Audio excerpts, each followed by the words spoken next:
Greetings, welcome to the Prime Directive. I'm your host, Jefficho. My co-host as always, Chris. Say hi, Chris. Hello.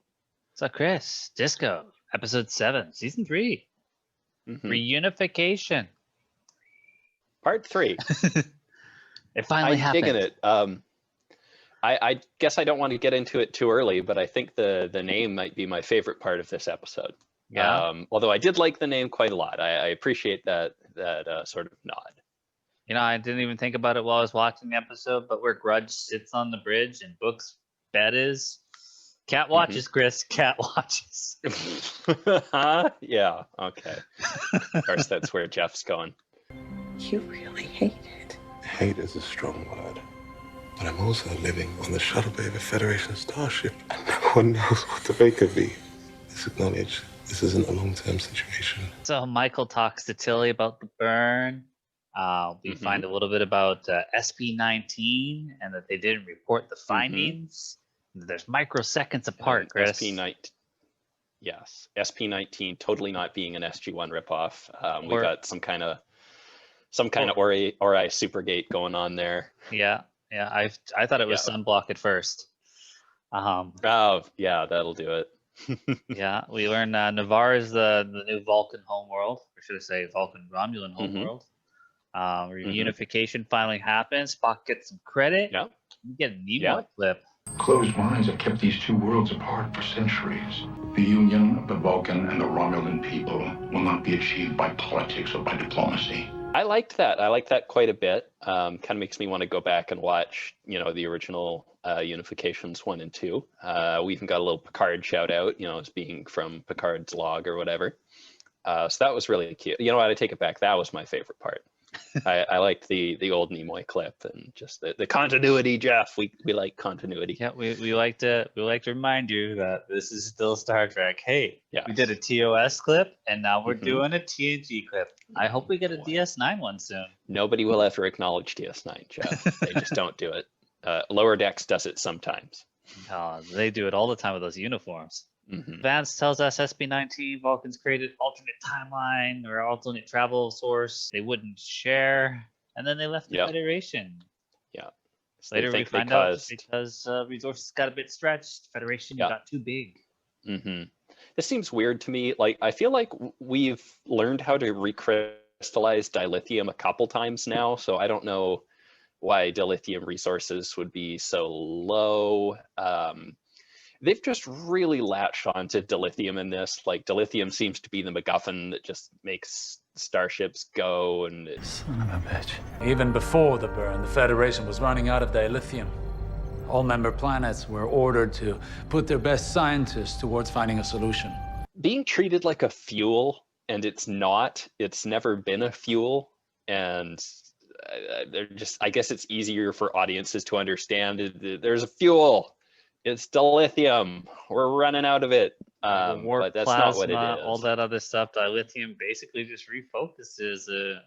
Yeah. But whatever. Okay, so we're running out of dilithium, and then all the dilithium explodes. Sure. I've always found by expanding the Federation, it really gives you less resources. Right. No, it would give you more.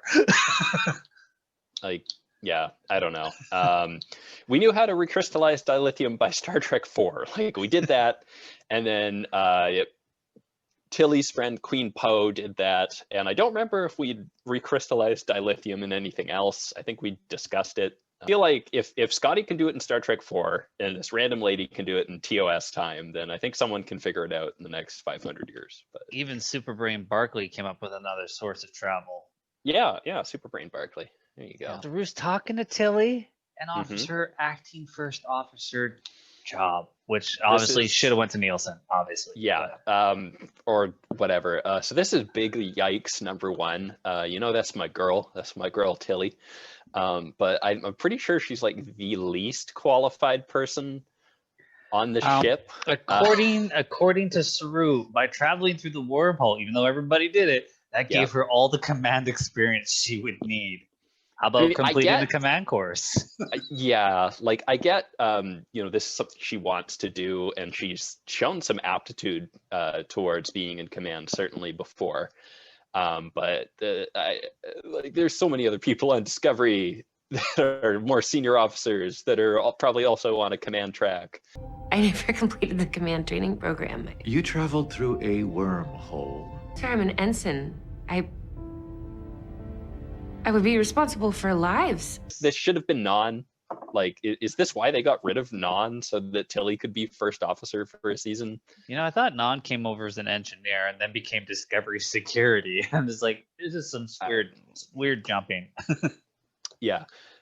So this makes negative sense to me. Like, I could even see her like splitting first officer duties with someone, be like, hey, I'm giving first officer duties to this person, but I want you to kind of shadow them and maybe take on some of this small portion of the duty, so you can, you know, get more accustomed to command. You know, we're kind of doing our own thing. You know, we're Discovery, so we're exploring some alternate ways to get you experience and that kind of thing. Like, that might have been interesting, but no, she is first officer now. You know, it's weird. We gave Wesley promotion to ensign, and it's like, oh, you didn't go to Starfleet, but like, you know, you learned enough, you could be an ensign. Yeah. And like, you know, that's fine. It made sense. Tilly becoming an ensign because of her experiences through the war. Sure, which is good enough. But yeah, fine. The last time a cadet basically became a captain or a first officer, like, we're talking JJ track here. Yes, this was very JJ, and that's what immediately occurred to me then, as well. I would say the issue with that is people are just like, oh, it's fine because like Kirk becomes a really great person. Kirk became a great captain because of his experiences. He went through Starfleet. He was a lieutenant. He dealt with that gas creature. I mean, he had experiences before becoming a captain. Tilly has none. Sir, are you asking me because I'm qualified or because I'm compliant? She's like, there's a lot of more experienced people. There is. God, everybody, because they all finished Starfleet. Yeah, I think there were so many stupid parts of that second JJ movie, the Into Darkness. We've yelled about it before, but Kirk's rank roller coaster at the very beginning of that film was just absurd.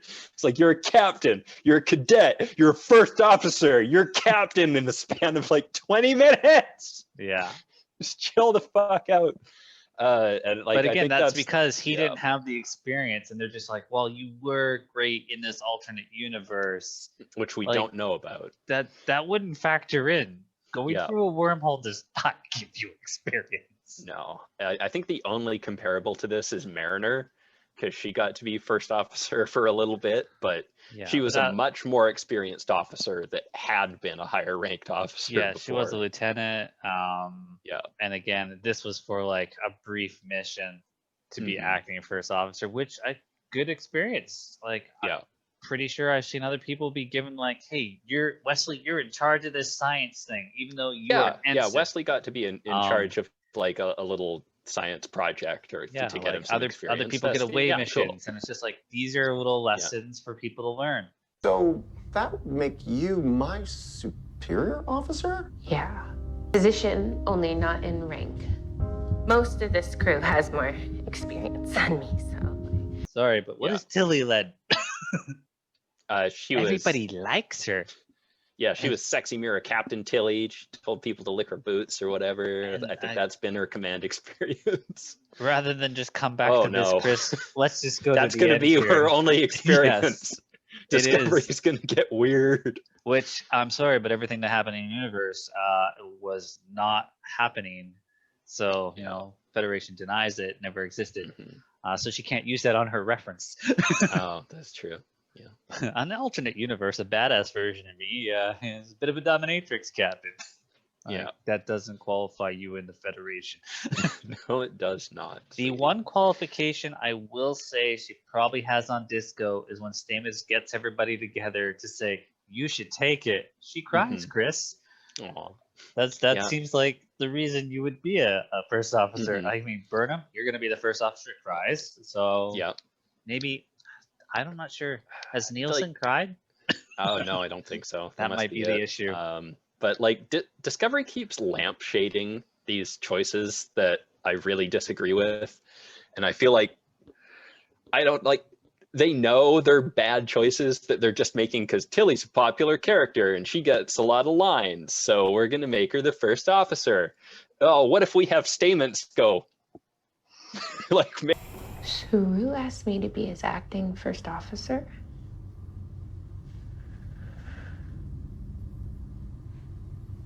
make a weirded out face. We know it's stupid, and Stamens knows it's stupid. So if we just let you know it's stupid, then you don't have to think about it. Like, we know. I honestly thought Vance, like, if it wasn't going to go to Nielsen, because that just seemed natural, because she seems to get some bridge time. But I honestly thought Vance was just going to appoint Willa and be like, hey, like, that would make logical sense because you're out of time. Yeah. Here's somebody associated with this time. Because you're going to go into situations and be like, oh, those are our friends. No, they haven't been for 800 years. Like, yeah.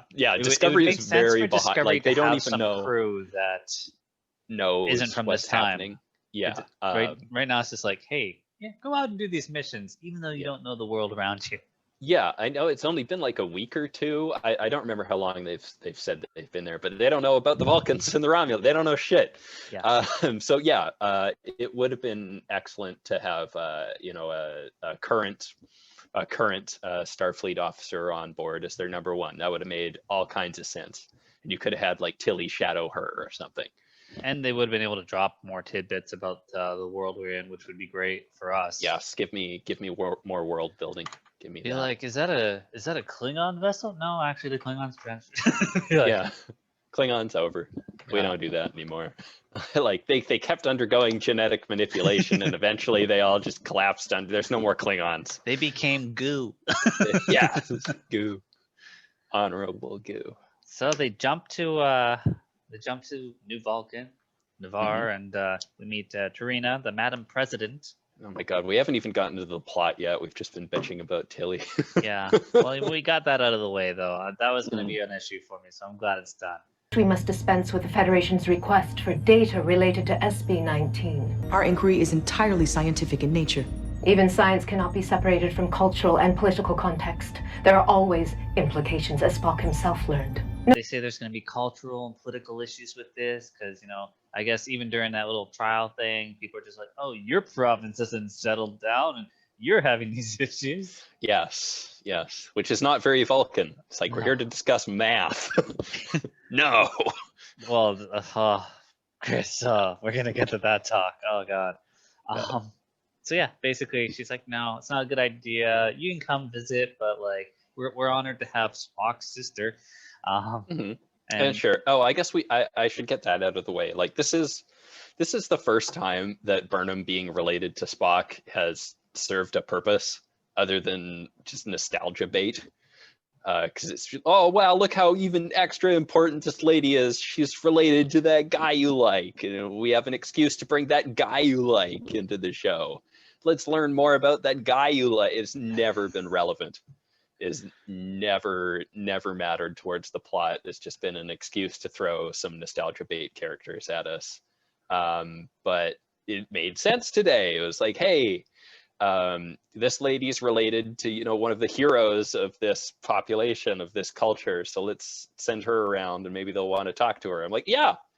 Spock's sister. Sending Commander Burnham as our representative might tip the scales. Admiral, I must inform you, Commander Burnham was reprimanded for her insubordinate actions and dismissed as my first officer. That is the first time her being related to Spock has mattered. I'm gonna phrase it like this, Chris. Yes, Surak did find a lost puppy dog and adopt it, but related? He tried to train it, but it didn't work, obviously. Whatever. It's whatever. It's brother and sister, close enough. Yeah, well, Scott got to live with the puppy dog, and grew up to be a Starfleet officer. I know we've been bitching about it being the Michael Burnham show. It's like, oh, Michael Burnham, you should do this. Oh, Michael Burnham, you should do this. And that's exactly what happened this episode. But again, this is the first time that I've really felt like it made sense. It was like, yes, Michael Burnham should do that. She does have a specific trait that makes her the right person for this job. It even kind of gets used against her later when it was like, Federation sent you because of who you are. Yeah. Like they're trying to manipulate us. Yeah, a little bit. So yeah, they're like, no, and she's like, well, then I invoke ancient Vulcan trial thing. And then it's be like, but it also includes Romulan things now too. Yeah, there's some kind of ancient Vulcan freedom of information request. I don't know. Shadich. Yeah, I can just like, I demand classified information, and apparently that just works. What's the point of it being classified? Man, like, why don't you just hang out, talk, explain stuff before you just go there and be like, okay, I need this, and I'm gonna go this hardcore route to get it. Yeah, again, this is Michael Burnham just sort of bulldozing through everyone. Do the people of Navarre still honor any of the old ways? Specifically in matters of scientific inquiry? They do? Then as a graduate of the Vulcan Science Academy, I respectfully invoke the Takal and Ket. Whatever. Have you tried diplomacy? Just because they tell you no the first time doesn't mean you have to give up. And Mom shows up, Chris. Mom. That was weird. Who lives on Vulcan? I kind of forgotten about the whole mom thing. The show hasn't really cared about it. Like, I think Michael cared about it a bit for the first 15 minutes of the first episode this season. Yeah. And I don't think have we heard about her since? No. Really? I don't think so. She became Elnor. Yeah, so she just beamed in being the absolute Candor lady. And, of course, she's got the hood on. I'm like, okay, who can I possibly recognize that this is going to be? And they're like, oh, it's Burnham's mom. Fucking whatever. I don't give a shit. I expected it to be someone, because I'm just like, oh, hood's up. Yeah. What's the reveal? This is going to be Tasha Yar. Yeah, this could have been Tasha Yar's great granddaughter, right? Like, yeah. That would have been fun. Sure. Yeah, so, we find out Tarina says Federation got too big, depleted dilithium. The scarcity of dilithium was caused in part by the sheer size of the Federation. To solve that problem, it stretched member worlds beyond capacity and comfort. And then right away, Vulcan dudes is like, I'm calling this off. This is a waste of our time. We caused the burn. And it's just like, I've got things to do. I mean, I can't travel, and I've got 6 years before I got a mate again, but this is a waste of time. Nice to see you, Federation, but nah. Mm-hmm. She's asking this quorum to take what she says on faith. She demands trust, while her own actions are cynical. Basically, Burnham's mom kind of works against her, but it's like one of those, passive-aggressive things. Be like, oh, yeah, Burnham, like, you're not being honest. The only thing Burnham wasn't honest about had no logical back towards this thing. Be like, oh yeah, by the way, I've got feelings for this dude. Oh, I'm not over being 900 years from the past. Like that has nothing to do with the burn. Or at no point did we really discuss the things we were ostensibly there for. Like, nobody gave a shit about the data she was presenting either way. It was all just, oh, can we trust her? How do we feel about her? Burnham's one point, so I guess, all her screw ups, and it's just like, you're a terrible mother. I mean, you were Klingon food as far as we know, and then you spent a week with her last season, and it's like, oh yeah, I mean, you know her so well. We did have themes. We definitely had a big theme this episode, which was like relationships and broken relationships. We've got the broken relationship between the Federation and the new Vulcan planet. We've got the broken relationship between the Romulans and the Vulcans on the planet. We've got the relationship between Burnham and her mom and how that's kind of a mess. And I guess even Burnham in book to a degree is kind of a mess. So there was a lot of that. He feels like home. This is who the Federation sends us after nearly a century. And just moments ago, she shared her misgivings with me about whether or not she even belongs here. Isn't that true? It's not that simple. It is. Yeah, and we did get the very, very on the nose visual metaphor of Saru and the Vulcan president talking while the reflection of the sunrise over the planet Vulcan. It's like, oh, it's a new day, it's a new beginning. Like, yeah, okay. It's a metaphor, and I shouldn't be shit talking that because I love my bonk bonk on the head Star Trek metaphors. Yeah, I thought it was very odd. Like, just like, here we're gonna have this big argument, and Burnham's gonna be like, this is my personal life. Now I'm being candid with you all, and this and that. It's just like the Vulcans are just like, we came here to talk about science, but yeah, I came here for math. Keep doing it, and then like the Romulan dude's just like, well, I'm gonna give her the data anyways. Yeah, suck on that. I'm glad you were the representative for this traditional thing of where you have to all agree. Yeah, and it was also like we can see even more Burnham being out of time and not knowing what to expect, because she thought she'd have it easy with the Vulcans. She'd be like, I'm going to make a logical argument, and then the Vulcans are just going to believe me. But it was the Romulans that were on her side. Right? I felt like that was the dumbest thing, because it's just like, that's like me going into a room saying, I'm going to have a logical argument. Chris, you've had many little conversational arguments with me. Do I use a lot of logic in my... It's like Burnham's like, I'm going to out-logic the logic people, even though I've done a lot of non-logical shit. Yeah. What is the protocol? I'll have to rigorously defend my hypothesis before the Science Institute. I assume you are prepared? Of course, sir. We know Burnham used to be very Vulcan, and I'd really love to see her turn that on sometimes. It like, seems be to able not to exist use anymore. that part of her past, that part of her character that was actually interesting. Like the whole human being raised by Vulcan thing, other than the nostalgia bait, she's related to Spock kind of stuff, is never brought up. Like another shot at the mum on that, not a where thing. she's just like, oh yeah, like I know my daughter and this and that. So it's like, your daughter was like raised by other people to be a different type of person. Yeah. It's like, you don't know shit. You don't. The other thing I thought was weird was when during this, where it's like, why are you so unsure? And she's talking about, like, they just talked about how they saved reality. They saved every living thing in the universe. And she's like, maybe it's because the stakes are so much higher now. And I'm like, I know. what? I paused there too. I'm just like, What? you just saved all of existence. This is not higher stakes than that. I mean, it's considerably more compelling. Did my crew and I risk our lives and work together in the past to save all sentient life in the universe? That is true. And isn't it true that the only reason we are all sitting here today is because the Federation gave me and the crew of the USS Discovery the researces? It's much more compelling than that, but it's not higher stakes. Speaking at of higher all. stakes, like, I'm sorry, but we got like a tease like 3 episodes ago of Zora. Yeah. When's that coming back? Is that just going to be like, oh yeah, by the way, our artificial intelligence is going to save the day or something like? Yeah, it seems like it's been a little an ongoing thing, but it's just disappeared again. Yeah, it's been a little bit too long since we've dealt with that again. So I assume it's getting cut for time, or they just shouldn't have introduced it that early to begin with. Yeah, well, somebody had to suggest watch movies. Yeah, I guess nobody else could have figured that out. So we'll see where that's going. But yeah, it's been too long since we've dealt with that.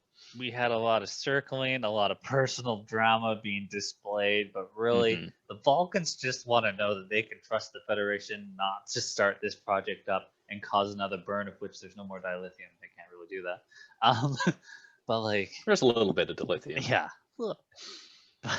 But yeah, that's the Vulcans' main concern here, which I think should have just been pointed out, and then they all could have just been like, yeah, no, like they're not going to do that because this is what the Federation has always done. We took a long road to get there. So I may question and I may fear, because the problems often seem insurmountable. But haven't we always risen to meet them? Yes. So why don't you believe me when I say that it is the greater good I am fighting for, that I have always been fighting for?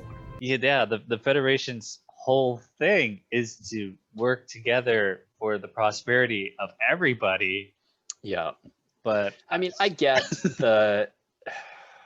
I get their reluctance to just hand over the entire project because it could be used for you, but I don't think that's what Burnham was even asking for. She's like, I want this data specifically related to like the location of the, like, you don't have to teach me how to build the thing. Exactly. That was never something she was asking for, I don't think. How do I build a Stargate with a 7th chevron? Yeah. That's all she wanted was the data, but it became this thing. So yeah, just give me your recordings. Like I don't need to know how to build the recording device. We are to determine if we're going to share the SB-19 data based on scientific evidence. We are not here to decide what our society wants. If the Vulcans won't share the data, then the Romulans will. Do you trust the Federation so far? Do you think like Vance is going to do something evil at some point?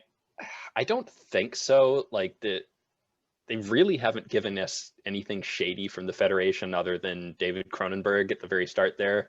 but I think he's future Section 31. So like I trust the Admiral. The Admiral seems pretty on the level. The rest of the Federation that we've seen seems pretty on the level. Like they've been trying to rescue people and cure diseases and prevent wars and that kind of like seems pretty standard Federation. So Burnham's speech was enough, like as her mom was telling her, other people were watching. Yeah, like the president, you could see she was watching.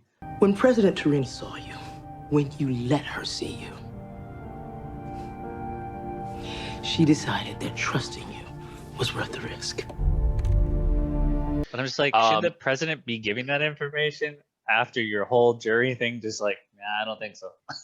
I don't know. They never came to a decision. She withdrew before they could come to a decision. So I think they probably agreed to it after that. Yeah, like I don't know. But this was a bit of a Kobayashi Maru. She was in she was in an unwinnable scenario. They were never going to give her the thing, so she went outside the confines of the test to get the thing anyway. And that's the most generous framing I can present this in. We touched on it, but I'm just like, I'm still dumbfounded by like, we're going to have, I'm going to appeal to their logic and the scientific data and all this. Mom, emotions, all this stuff. And this is like, Burnham crying again. Is this Kirk eating the apple on the bridge and be like, fire phasers? Like, is this the distraction for them to be like, the moral of the story is Burnham cares about existence? Why are you doing this? Your reasons are selfish. I want to know for everybody. Yeah. It's not like she's going to sleep better at night knowing what caused the burn. She wants to repair the Federation and the universe. How long has the Federation had evidence of this?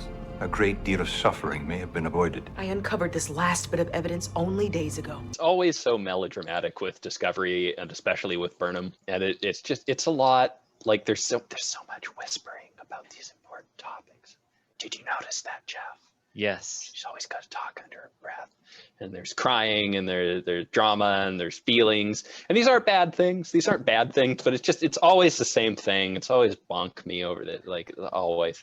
When we get to like the season finale and like somebody's got to stay behind for maybe a Spock moment to die, and it's just gonna be like, she's crying again. Like you've done it every episode.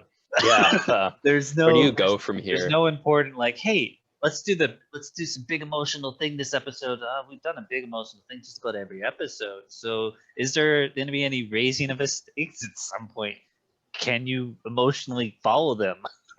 The one thing I like about Disco is I feel like the fact that they exist 900 years in the future prevents other shows like Picard from doing these stupid universe-ending stakes again. It's like there can't be tension on that scale anymore. No. Like you can blow up a planet, you can do that, but you can't be like the galaxy is at risk. No, it's not. Look, it's fine. No, they'll still do it. They'll still do it. Just end the season. They'll save it again and be like, well, I know outside you guys knew it wasn't gonna end.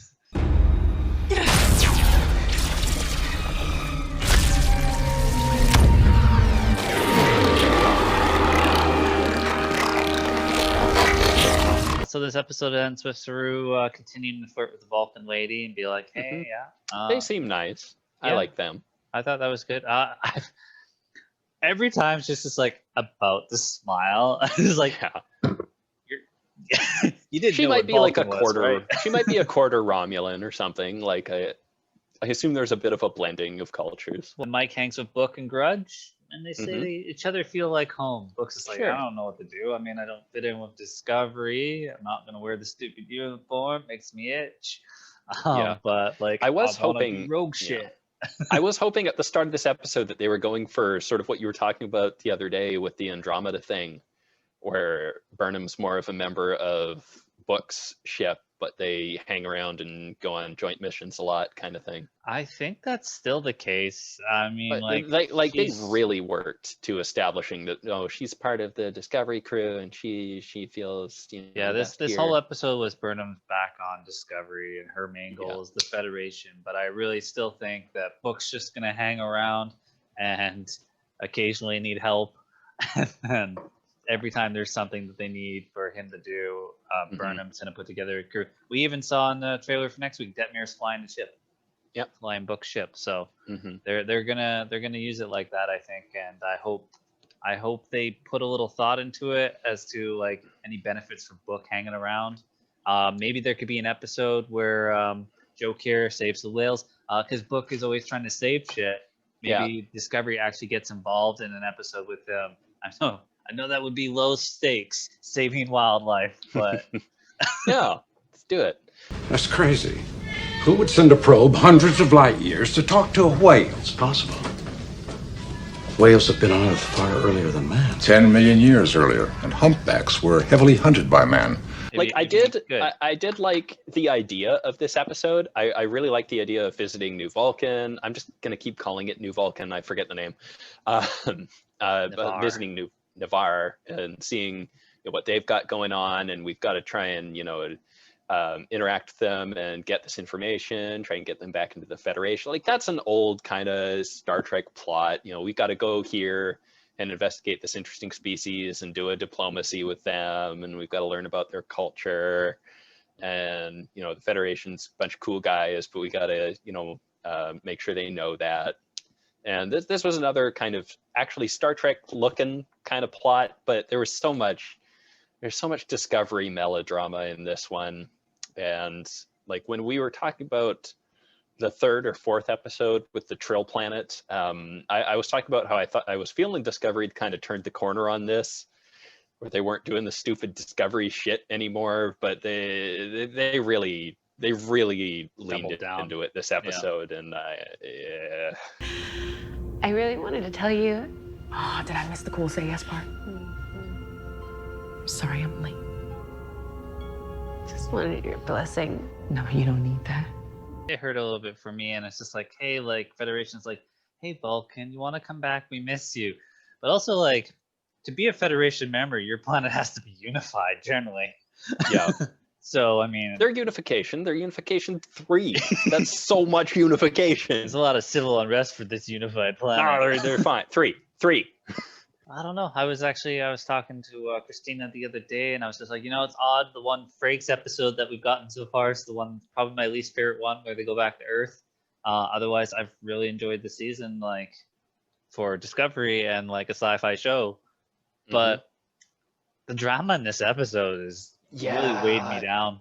Yeah, this episode had a lot of questionable things that I think are the worst parts of Discovery. I think this episode was really falling back into a lot of the stuff that I don't like about Discovery, with the drama and the sort of putting people in nonsensical roles. Michael Burnham being Spock's sister and having to be the center of the universe is something I don't like about Discovery, which again we did. But it did make sense this episode, so I have to give it that. Like I said earlier, the show even knows that Tilly being acting first officer makes no goddamn sense. They know. That's why they had to have Stamets give her that weird look, and they had to have this big show of the crew being okay with it because it makes no goddamn sense. I haven't given an answer yet. Say yes. But I... Say yes. Say yes. Say yes. Say yes. Just say it. It's just there because she's a popular character that the audience knows already. I thought that was a missed opportunity. Like, I'm Nielsen biased here, but yes, like you put somebody else in that position, and then bam, they're in an important position. They're getting screen time. You're developing another character. Oh boy, and other characters. My excitement about Nielsen is we barely got any development out of any other of the bridge crew. Maybe Detmer, she's got PTS. Or Tilly's already gonna get her screen time. She's gonna be part of the solution of this and that. Like, I think you had an opportunity to bring another character up, and they just decided, no, you're always going to be fringe. They're doing a better job with it. They've got names this season, and they're getting some lines, but like it's the Burnham, Saru, Tilly, Stamets show. Occasionally Hugh. Where were you today? But like, yeah. Yeah, we didn't see any Hugh or any Georgiou. Yeah. Yeah. Next episode. I think the choice that would have made the most sense, I feel like, would have been getting a Federation. I mean, they are Federation, but a future Federation officer to be the second in command. That might have made sense. They spread sensors across dozens of light years of subspace. They had a front seat view of the burn. SB19 reported no findings. So either the sensors didn't record anything, which isn't likely, or they didn't make their results public. It's happened. It's behind us now. We all have to live with it. She's just acting. So you know what? I assume it's going to be fucking Burnham again. After this temporary Tilly period, they're just going back to Burnham. That's why she's acting. Quite the insult, though. Be like, oh, like you didn't need my blessing, but you know it. It's just like Burnham shouldn't have been like, oh, you didn't need my blessing. Oh, I love you. Let's cry together. It should just be like she leans in and whispers, just like, you're on borrowed time. Yeah, I'm fucking coming for you. Mariner would have done something cool like that. Yeah, just like death whisper and be like, oh, you're so hot, but I'm gonna fucking take your position. So ethical. It's so ethical. Yeah. So if anything, this is actually, I don't think Mike McMahon or whatever is gonna do it because he seems to stick to some Star Trek structure, and like even any sci-fi would just not be like, hey, lack of experience, we like you, you're first officer. But he's not going to do that. But it does give me a semblance of hope that maybe when we come back to Lower Decks, Brad might be first officer. Because I mean, that's not even a big jump. Lieutenant to first officer, way bigger than that's a pretty big jump, but it's much less of a jump than from ungraduated cadet randomly promoted then. Yeah. So I mean, then at least as a first officer, Brad could screw up and then be like, you're going back. You know what? That was a mistake. I understand why we don't do that. Yeah. Sorry. Poimler, you backstabbing little weasel. Next time I see you, I'm gonna kick your ass. I cannot believe that you took a promotion to the mother Titan. Call me. I'd say final thoughts, but I think we gave them. Yeah, I think we've sort of run over that already. I still like this season. There were parts of this episode I liked, but I feel like this episode, like I said, really leaned into the parts of Discovery that I do not like. This leaned into the parts of Discovery that are just weak and easy and just way more TV and not very Star Trek. Just thinking on it. I mean, I do have issue with Burnham's mom being on there pretending to be like a Romulan special person. But I mean, Vulcans had Amanda was living on Vulcan. There were other humans there, so that's a silly gripe on me there. Mm-hmm. But yeah. Should have been Nielsen. Should have been Nielsen. Okay, there you go. Well, tagline of this episode. Yeah. Well, as always, thanks for watching, guys. See you next week. See ya.